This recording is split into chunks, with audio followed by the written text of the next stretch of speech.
नमस्कार,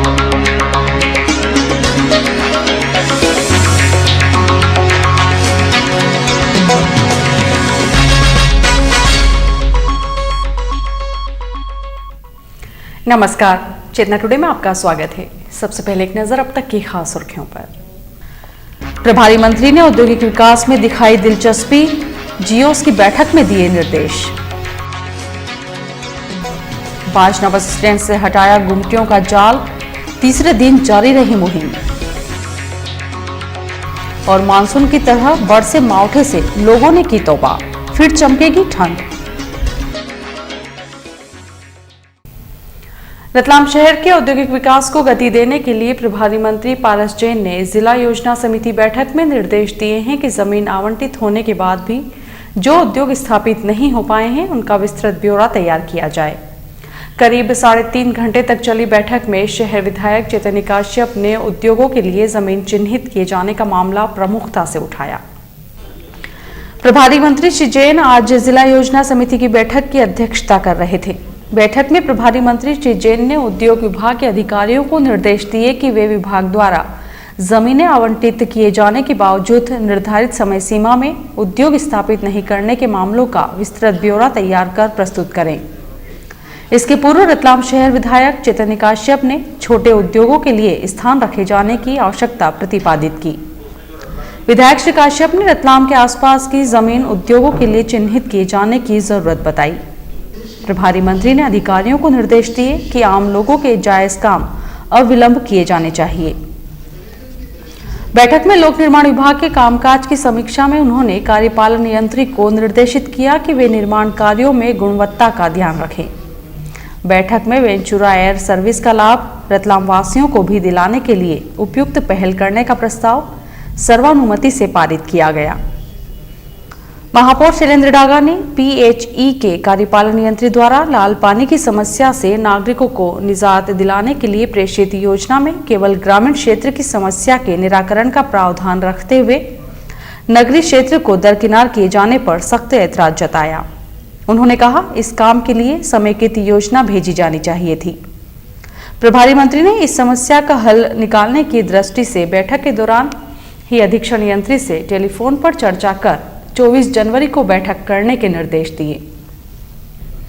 महिला एवं बाल विकास अधिकारी ने रिक्त पदों की जानकारी देते हुए बताया कि इन पदों पर 15 फरवरी तक नियुक्ति कर दी जाएगी।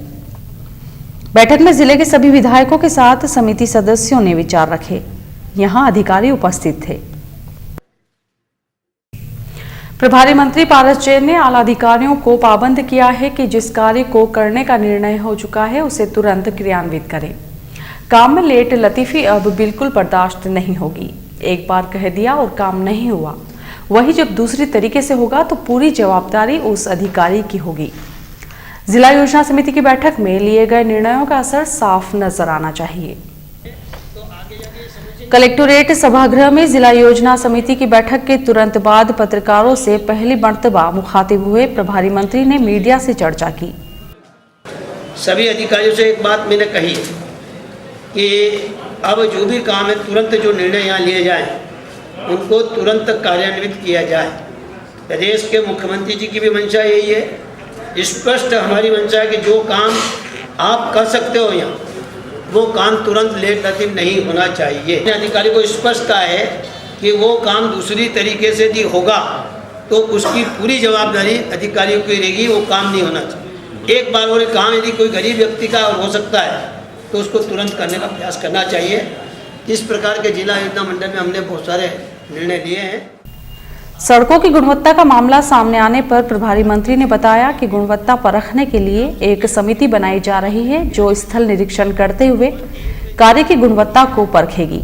इसकी रिपोर्ट पर कार्रवाई करेंगे।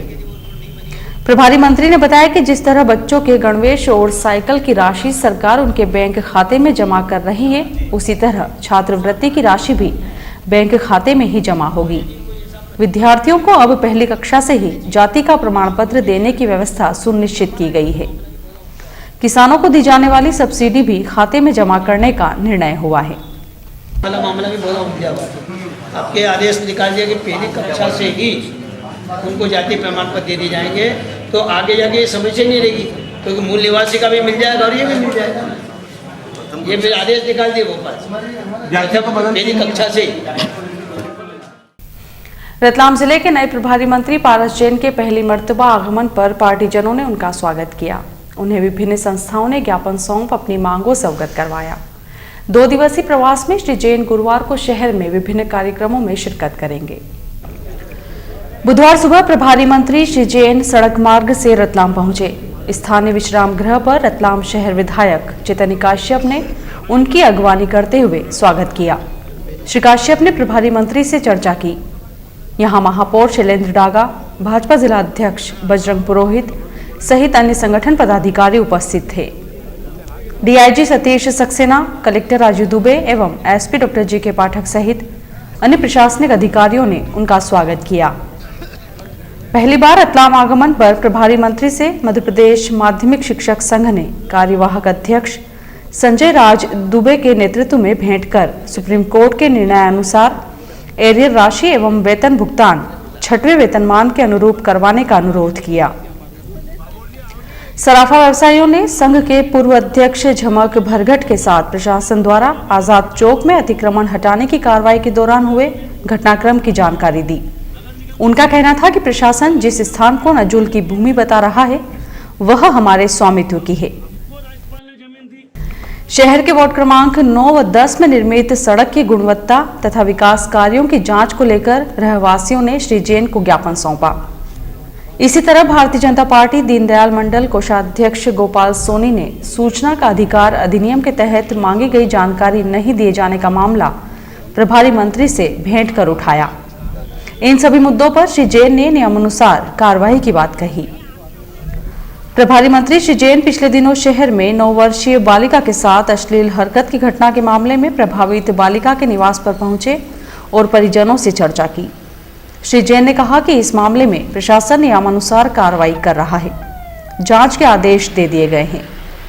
यहां शहर विधायक चैतन्य काश्यप सहित संगठन के पदाधिकारी उपस्थित थे।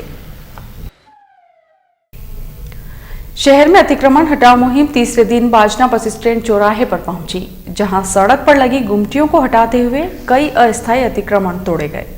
हालांकि यहां भी विवाद की स्थिति निर्मित हुई, जिसे प्रशासन ने दरकिनार करते हुए कार्रवाई की। बुधवार को निगम और राजस्व अमले ने उपायुक्त राजेंद्र कोठारी, तहसीलदार संजय वाघमारे एवं नायब तहसीलदार अंजलि गुप्ता के नेतृत्व में बाजना बस स्टैंड की तरफ रुख किया। यहां चौराहे पर सड़क किनारे लगी कई गुमटियों को हटाने की कार्रवाई की गई। इस दौरान गुमटीधारियों ने विरोध दर्ज करवाया। इसी स्थान से करीब 3 वर्ष पूर्व भी प्रशासन ने अतिक्रमण हटाया था, लेकिन शनै शनै फिर से अतिक्रमण ने पैर पसार लिए थे। शहर के इस अतिव्यस्त चौराहे पर चप्पे चप्पे पर फैले अतिक्रमण के कारण लोगों को आवाजाही में कठिनाइयों का सामना करना पड़ रहा था। बुधवार को कार्रवाई के दौरान एक तथ्य यह भी सामने आया कि अधिकांश गुमटियों पर विद्युत के स्थायी कनेक्शन के रूप में मीटर लगे पाए गए, जबकि ऐसा कोई प्रावधान ही नहीं है। नायब तहसीलदार ने विद्युत अधिकारियों को इस मामले में तुरंत सूचना देते हुए उक्त कनेक्शन विच्छेद करवाए। इतना ही नहीं, दुकानदारों को नियम विपरीत विद्युत कनेक्शन दिए जाने की जांच के लिए भी कहा। इस क्षेत्र में लगभग 4 घंटे से अधिक समय तक चली कार्रवाई के दौरान कई बार विरोध के चलते मुहिम प्रभावित हुई। सुश्री गुप्ता ने मुहिम के बारे में मीडिया को बताया। अतिक्रमण हटाने की मुहिम जारी है। इसी क्रम में बाजना बस स्टैंड पर और इस रोड पर आज जितने भी शासकीय भूमि पर जिसने भी अतिक्रमण कर रखा है, गुमटियाँ वगैरह चाहे कोई सा भी एंक्रोचमेंट हो, उसको हम आज हटाने आए हैं और आप जैसे देख रहे हैं हम हटा ही रहे हैं। और मैं इनफैक्ट आपके माध्यम से कहना चाहूँगी कि लोग अपने अतिक्रमण स्वयं हटा लेंगे तो उनका नुकसान कम होगा। फिर अगर हम आएंगे तो लोगों को बुरा भी लगता है और लोग शासन को गालियाँ भी देता है, लेकिन गलती तो उनकी है और ये वो भी जानते हैं। पिछले 2 दिनों से जारी बेमौसम बारिश के कारण जहां फसलों पर बर्बादी का खतरा मंडराने लगा है, वहीं खराब मौसम ने लोगों की हालत खराब कर दी है। मौसम के हालात फिलहाल सुधरने के आसार कम ही नजर आ रहे हैं। बादलों के छटते ही फिर से ठंड चमक सकती है। पिछले 2 दिनों से रुक रुक कर बारिश हो रही है। मंगलवार को तो बारिश बूंदाबांदी की शक्ल में थी, लेकिन मंगलवार मध्य रात्रि से तेज बारिश शुरू हो गई। रात को रुक रुक कर बारिश होती रही।